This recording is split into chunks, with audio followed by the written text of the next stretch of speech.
Hi, everyone. My name is Myrene Carrero, and I will be presenting the learning disability known as selective mutism. So, what is selective mutism? Selective mutism, also known and will be seen throughout this presentation as SM, is an anxiety disorder. It's understood as a childhood anxiety disorder characterized by a child or adolescent's inability to speak in school or in any other public or social settings because they are literally paralyzed with fear. But guess what? At home, these kids are talkative, just like any other child. One big difference between SM and any other learning disability, I think, is that this actually causes very little disruption to others, but it causes great suffering to self. Fact: contrary to popular belief, recent evidence has shown that trauma does not explain why most children with selective mutism develop the condition. You'll see in a later slide that I listed out myths of SM.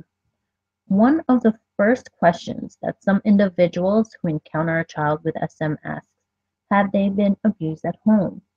And the answer is no. What are the symptoms of SM?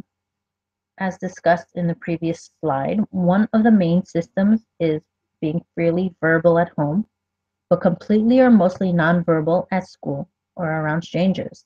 Again, this child is paralyzed with fear.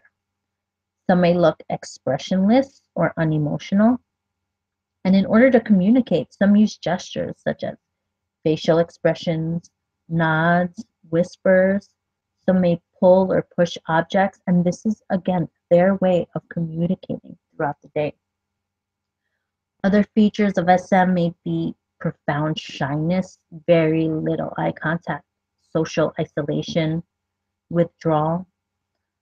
But remember that these children with SM understand language. Although they have a physical and cognitive ability to speak, they demonstrate a persistent inability to speak in selective settings. Fact: 1 in 140 kids ages 4 to 7 in the United States have selective mutism. 1 in 140 kids. So let's think about this.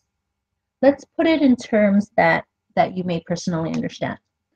So this is a very small percentage. So let's do an example. Let's say an elementary school with 2 classes in each grade, from kindergarten to 5th grade. Let's say they have 25 students in each class. So that makes how many students in elementary school? So let's do the math. 2 classes with 25 students equals 50 students per grade. And how many grades are there? There are 6 grades. Kindergarten, first, second, third, fourth, and fifth. So there's 6 grades. So 50 students times that 6 grades equals 300 students in that elementary school. This means that there is an average of 2 students in that particular elementary school who have selective mutism. What are the causes of SM? So some scientists, psychotherapists, psychologists, and then any other professional are still doing research on the disability. But they have hypothesized that the child may have a genetic predisposition to anxiety. So that means maybe the child's mom, dad, grandparent, they may have an anxiety disorder currently, or they may have had anxiety, and they could have gotten it from them. Their inhibited temperaments are hypothesized to be a result of overexcitability of the area of the brain called amygdala. This sets off the fight-flight response. Fact number 4. Sorry, this is a little blurry, but it says, being mute is not the only obstacle to overcome with selective mutism. People with SM often suffer from low self-esteem, depression, severe anxiety, panic attacks, and may even become suicidal or have their SM evolve into progressive mutism, also known as PM. With PM, they eventually shut down completely and no longer speak to anyone in any situation, and not even to their parents or any other loved ones. What are some classroom needs? First and foremost, as a teacher, do not feel that it is your job to make this child speak. I'm going to repeat that again. Do not feel that it is your job to make this child speak. It is actually your job is to lessen the anxiety in all classroom activities for this child. Focus on reducing anxiety and not on producing speech. So, with that said, what can you do in the classroom? 1. Seat the child to the side of the room and not in the front. 2. Avoid eye contact with the child in the beginning. Once they start gaining your trust, then you can start looking at them in the eye. 3. Let the child know he or she can communicate with gestures, such as a nod or a shake of the head. You can also create flashcards that say yes or no. 4. Let the child help in the classroom, either before or after class. Parents are welcome to come as well. This is very important because you want the child to feel comfortable in the classroom that he or she will be in for most of the day.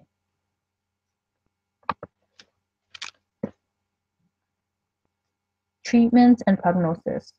SM can be treated with counseling from psychotherapists or psychologists to help treat the underlying problem that leads to anxiety. Some approaches they may use are behavioral modification, like involving positive reinforcement, such as rewards for verbal behavior. Some can be systematic desensitization, which involves the use of relaxation skills, along with gradual exposure to more anxiety provoking situations. Medications such as SSRIs or anxiety medication can be prescribed by a medical doctor. These are most effective when it's combined with behavioral therapy. The good news about SM is with appropriate treatment, SM is often overcome successfully. Myths. Selectively mute children have been traumatized or abused. Not true. This is an anxiety disorder. SM is just shyness. Children with SM will grow out of it. Again, not true. This is an anxiety disorder and they may need some help, such as therapy or medication, to help them. They don't just grow out of it. And children with SM have speech problems. Again, not true. These children understand language, they understand what you're saying, they have the ability to speak, they just don't want to.